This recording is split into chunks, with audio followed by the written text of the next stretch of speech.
This is the Independent Filmmaker's Guide from Framework Productions. Framework Productions. As the world continues to return from the effects of coronavirus and the associated stay-at-home orders, the film and television industry is bracing for what life on set will be like.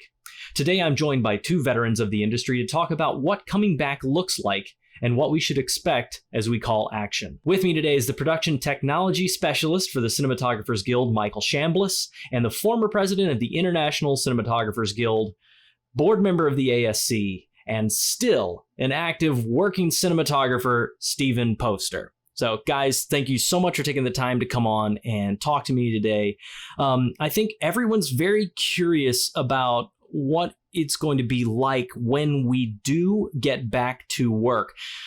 It's been, I think at this point, the end of 3 months, we've been kind of postponed as a country and as an economy and an industry. So as we're kind of reaching the end of what the stay-at-home orders are, Michael, what are we allowed to do safely on set right now? That's a question with many, many different answers at this point.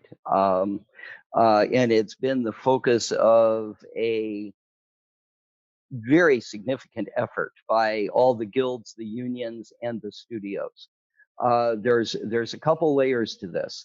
One of the layers is going to be, what are your local regulations that are in effect at the time? And just the way that it is working in the United States, what you can do or what you're required to do in Florida may be very different from Texas, which may be very different from California. That's something we're definitely running into, is we expect a lot of our work will be remote documentaries. We're based in New York, so we're just in phase 2 as of this week. But we expect clients will be asking us to travel and go places to, like Georgia, Texas, even California, Florida, to film things. And our first regulation is like, what is the law in the state and the local facility in which we're working? Right. And then there's another set, and this is a subject of ongoing discussion. In the motion picture industry, we have something called the Industrywide Labor Management Safety Committee. And this is a group of all of the guilds and unions and the studios who get together, and they established, there's a whole set of safety bulletins for the industry. They've taken on the issues presented by COVID-19. Different guilds and unions have hired medical specialists, because obviously none of us are, extremely knowledgeable in many of these issues, and they've put together a set of guidelines. Now, this set of guidelines it's an evolving document. It is going to change with ongoing discussions between the guilds, unions, and studios. You can see a core document if you go to iatsecares.org. And that is the current working document of broad industry guidelines. The document you're speaking about is the one that is been issued by the DGA, the Teamsters, IATSE, SAG-AFTRA, and right? Correct. So Correct. I read that guideline. I think it's obviously very interesting, because I think it's going to change pace and the overall set dynamic quite a bit. There's going to be a change, and one of the difficulties in trying to say, oh, we have one set of guidelines, is that productions have so many different shapes.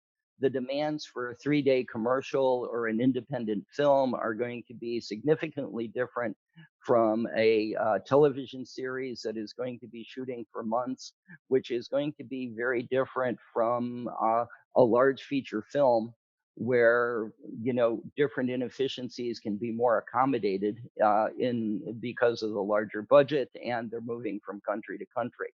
So one of the things that we can't expect is a one-size-fits-all set of recommendations. Let's talk about those recommendations just a little bit to kind of clarify just the broad strokes, because there is a lot. Honestly, it's a very good document. I was kind of surprised. I was not expecting it to be as functional, should I say. I expected to be more kind of like sweeping rules of here's what you cannot do, here's what you cannot do. And I was really surprised that it was a lot of practical applications where like, here's how it would work. when you walk onto a set, you hit a medical checkpoint.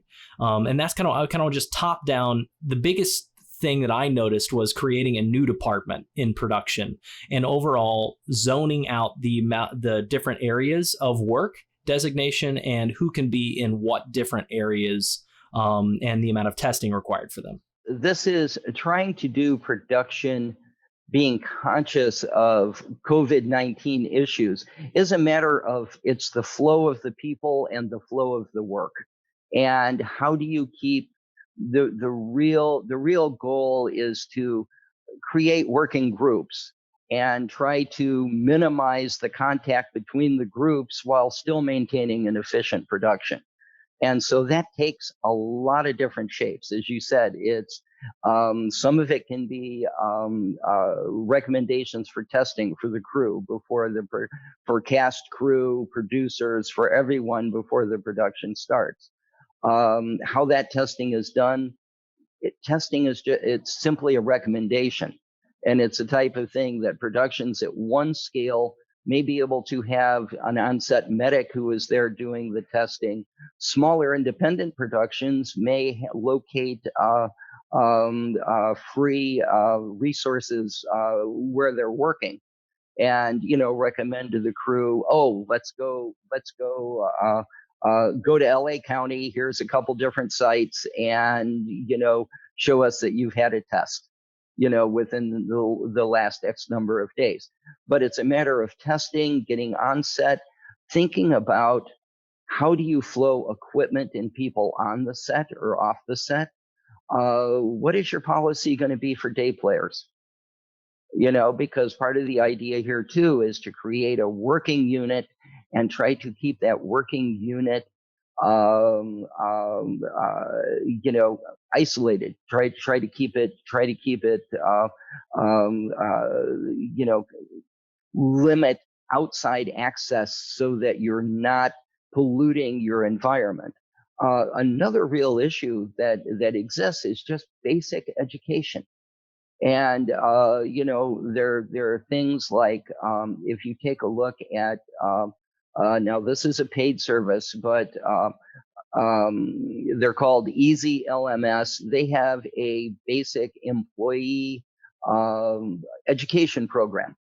And one of the starting points to getting everybody having a base level of education might be to go to a service like that and use one of their courses and say, hey, everybody on cast and crew, I want you to go through this course.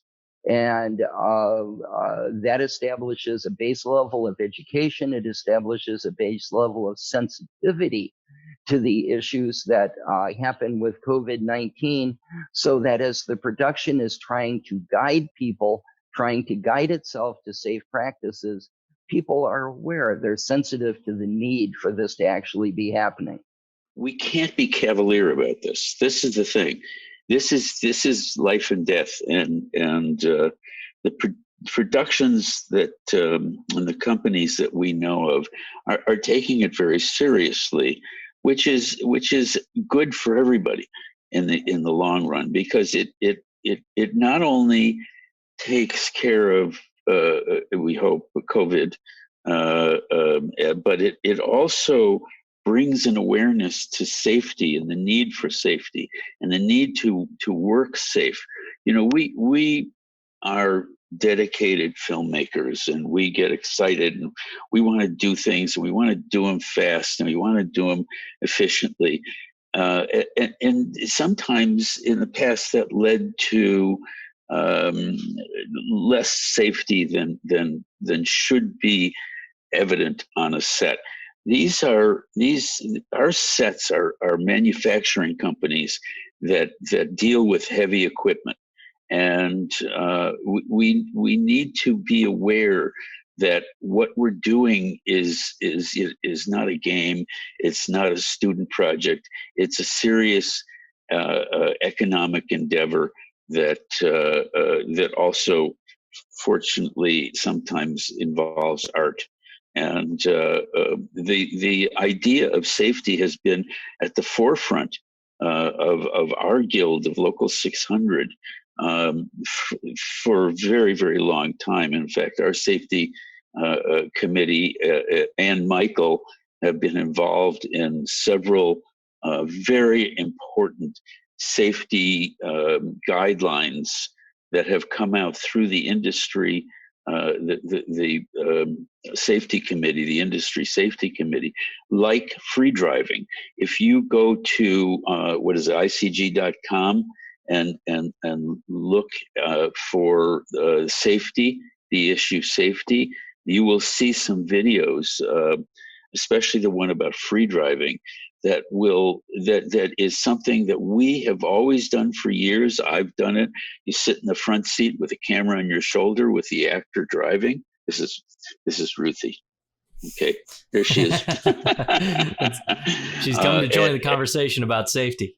And nobody had thought about it for years until somebody came to us and said, you know what happens if there's an accident and the airbag goes off?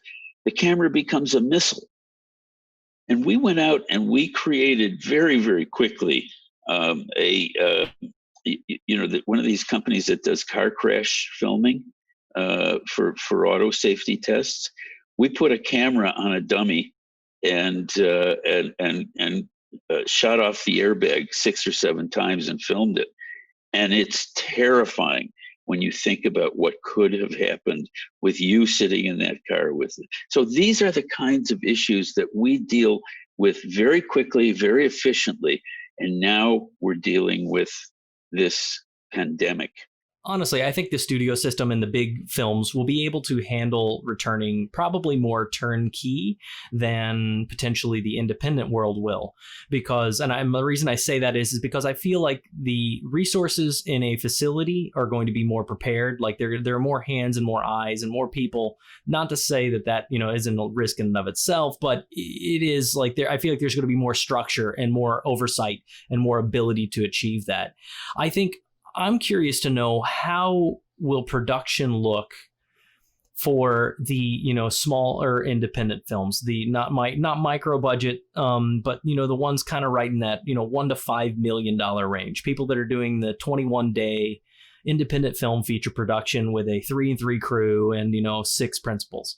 I would say one of the first things to do is visit your script, visit your production plan, visit your shot plan, and take a look at what it is that you can do, how that aesthetically is going to work. It's a whole new stage to production, filtering through on this sort of thing. And it's really budget dependent. It's the type of thing, okay, you're going to have dolly shots. Well, if you want dolly shots, are the dolly shots, can you afford a remote head to remove the camera operator and the camera assistant from the dolly? And there's different options on remote heads at different budget levels. Okay, talking to your cinematographer, is this going to be a realistic choice, or do we have to think of more of a static or Steadicam type of shooting plan? It becomes, some of it is budgetary. Think in terms of having remote focus capability in a production that maybe you typically might not have a fits on this, but this all of a sudden enables the camera assistant to be more distant from the camera operator, or the camera operator and dolly grip. So and think of and go through and think in terms of the costs of things are going to move slower. It's just all of a sudden I need more space for the tables for lunch, and is my production plan, how can, instead of having a whole crowd of people sitting there at lunch, can I come up with a production plan to where, I'm breaking this part of the crew to go eat lunch while lighting is being changed on the set, et cetera, et cetera. And that's going to take a consciousness of, Are you giving people a chance for the breaks that they have? It's going to take an awareness of, the cinematographer, the camera operator, the camera assistants. Do they actually have a chance to get away from the set, while you're going through this? So it's really a scheduling issue. So more preparation and prepare for more time on set. I think that those are very, very key takeaways in independent world that is always behind schedule, didn't have enough schedule to begin with. Can I also recommend that it will not be a cost savings to cut the number of crew you have. And in fact, it will cost you money by doing that. So if a producer is saying, "Oh, I can have 2 guys where I really need 4," that's not going to help. I know some producers are thinking in that direction, and I don't think that's a false economy. You need the people you need to do the work that we normally do. Nobody is redundant on our sets. We all have the right amount of people to do the work, and when we don't, things slow down. So that's not an economy that can be achieved just by saying, "Oh, whoopee, I can get rid of some people." Well, and even if you had success doing it once on something, you get diminishing returns, especially whenever you push people too hard. If you're making one first AC operate as a first and a second AC, if you're doing a documentary and it's you as a, director, producer, and a cameraman, following around one subject, that's a different conversation. But if if it's a dinner scene with 5 principal actors and 2 cameras, and now you've got a different monster. And I think what you're saying is, if even if you did that one time and you did that 10 years ago and it worked, that's not cause that it's going to work every time. And it's also, especially in a dangerous environment, it's not the time to be pushing that limit by trying to limit. I think there is got to be also a limit to the amount of people you're bringing on. Is that the kind of project maybe you should approach? It's like, I think you should approach a project that has, smaller crews. Is that maybe something people should be trying to work on right now? Well, I would suggest that what a producer needs to do is talk to their keys. Talk to your cinematographer, talk to your keys. Part of what I've done supporting the Industrywide Safety Committee is a comparison of different safety plans. And I've got a collection of like 40 different things from different producers, different places around the world. And some of them are simply stupid. Like what? Can you give me? I think that would be really beneficial to know what you found to be consistent across all of those, and ones that are dumb or ones that are really smart. Okay, well, here's a real dumb one where a production plan called for the electrics to be on the set and then the grips to be on the set separately. And they're just the way set lighting works. Grip and electric work side by side. You're going to be rotating people in and out of that room forever. Yeah, you got it. It's completely impractical. And, there's a whole list of things. I think if I go back to the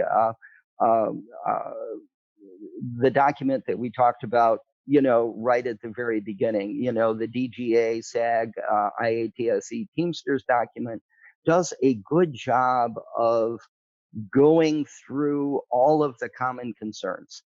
And it's a big list. I did a spreadsheet. I've got a comparison spreadsheet, and it's actually got like 140 different points on it. And, so but it boils down to thinking about the general things that we all already know about. What are we doing for testing? What are we doing for social distancing? Who needs PPE and when do they need it? How are you going to treat your cast? Because obviously the crew can work in a mask. The cast cannot.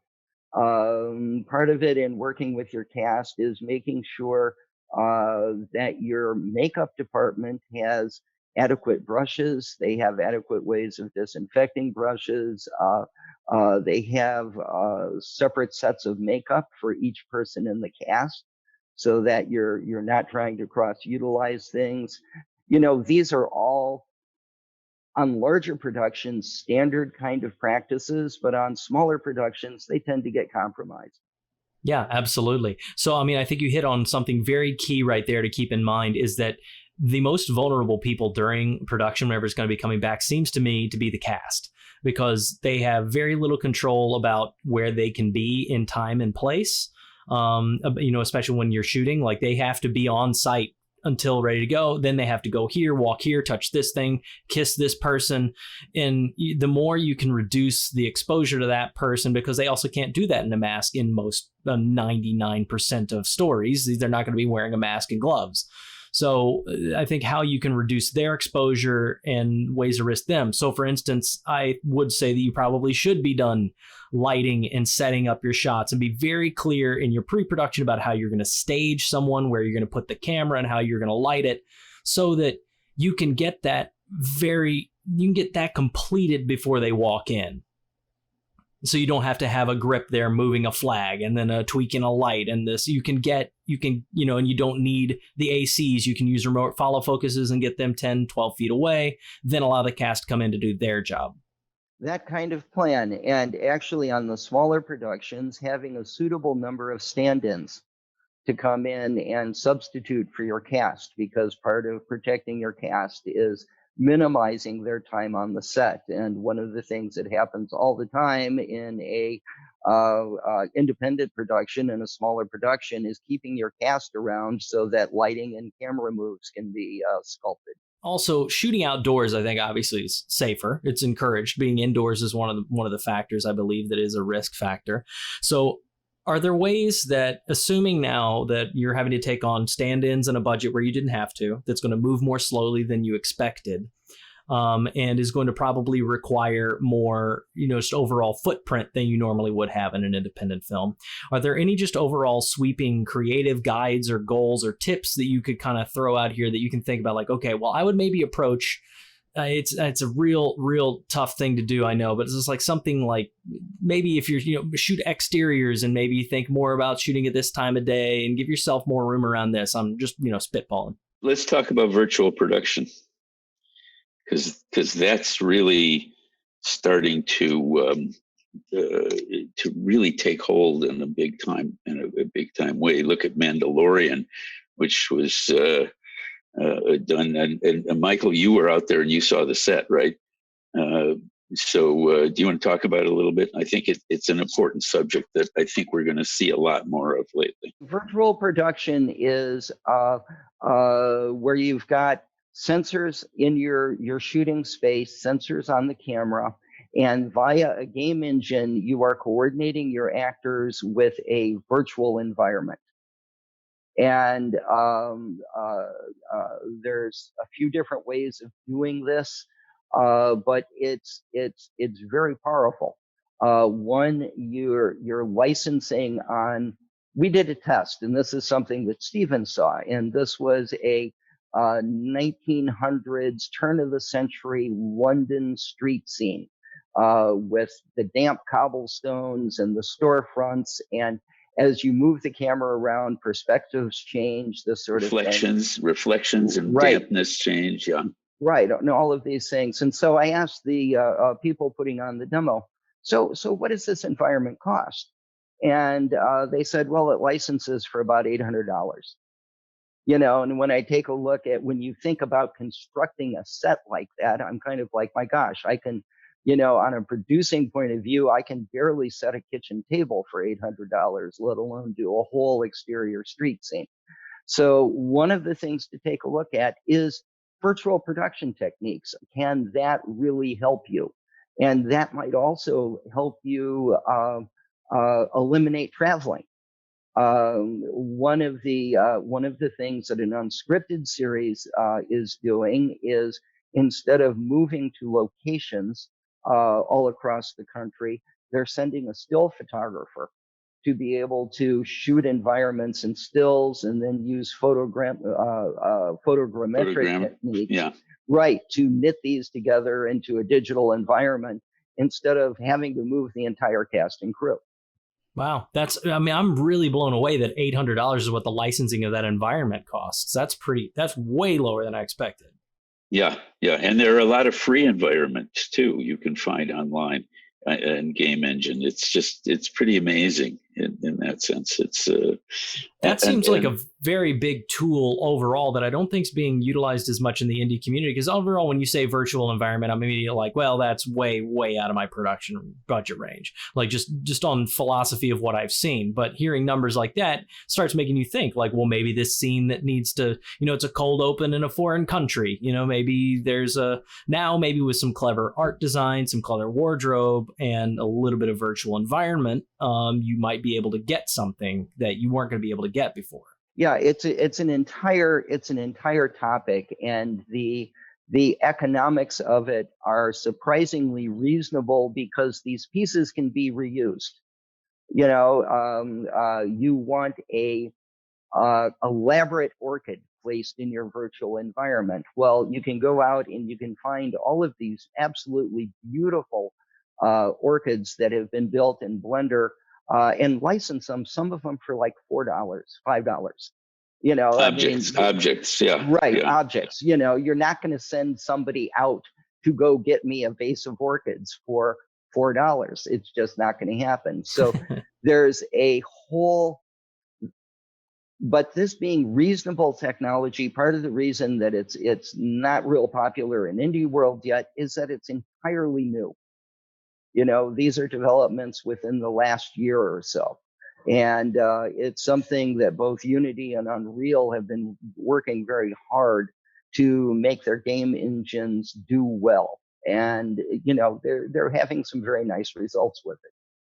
So overall, I think what are the takeaways? Like if you could just throw a couple of bullet points for people that are going to be hitting set before long, I think let's target maybe crew members, people that are going to be walking on to set rather than producing something.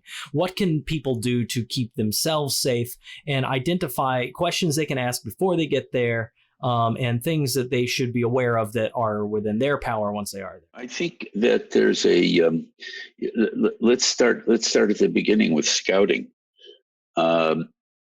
Scouting is going to become a much more virtual experience than it has been.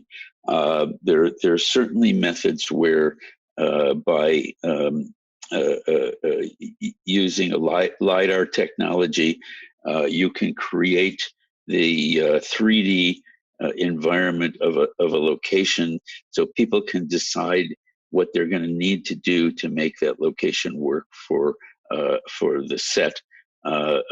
By looking at these 3D images that I guess from LiDAR it goes to Maya and it becomes display friendly, and then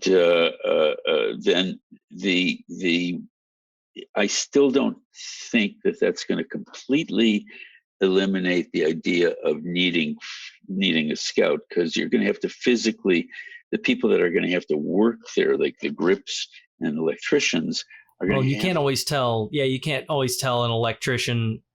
You kind of need to see it or speak to somebody. If it's a facility, you can usually get the information you need from a phone call or two. But if you're shooting on location, you can't really find. There's no way to really know. Yeah, you need to have boots in the field. But that's at least a technical scout. You might be able to get it through a creative scout. You might be able to reduce. Absolutely, and you can scout locations for creative purposes, and which can eliminate the need for physically being there at times. But those are the things that we're gonna see the possibility of more technology being used in those ways. What Stephen was just talking about, there are, again, photogrammetric tools using virtual reality cameras to where you can do VR type of stills that get knitted together. And again, I have one of those cameras. They're like, $100 or $80. They're not very expensive, and you can get a real sense of the environment. Yeah, and these things, there's for 3D tours, there's some on websites designed for the real estate industry to be able to do virtual things that have applications in production. To go to your question on as a crew person, your first question is going to be about PPE. Is the production providing this for me? Is the production going to have enough? One of it is, how do you conduct your personal life off the set? You have to understand that when you go on the set, a producer is trying to create a protected environment. So in your personal life, then, what are you doing to potentially compromise what the producer is trying to achieve? And in other words, you don't want to come off the set and then maybe go to a bar. It's start to realize that, like no time before, what we do in our personal lives will have an effect on the people that we work with when we're on the set. And so it's being aware of that. The next thing for a crew person to think of is, what is the flow between their fellow crew members in their department and their outside suppliers? How am I going to receive equipment? How am I going to handle equipment on the set? How are we going to be communicating with each other, and how can a team be kept together? So in other words, let's go back to camera, because that's close to home for us. A first and a second are going to work closely. Now, if I've got more than one camera, what is my interaction between that one camera unit and my other camera unit? The more that I can keep that separate, the better I am. Just a side note here, to see the most recent production safety guidelines, visit frameworkproductions.tv/safe-on-set. That's frameworkproductions.tv, safe on set. Filmmaking is a collaborative experience, and so is this podcast. Follow us on Instagram at framework_productions for upcoming episode announcements, and leave your questions in the comments for our future guests. The first 10 commenters are immediately entered to win a monthly prize. Please take a second to subscribe so you know about the future episodes, and leave a review. It really does help us. For more information about today's guest, visit us at frameworkfilm.com for visuals, diagrams, and more. IFG is a community, and we want to help you in your filmmaking process.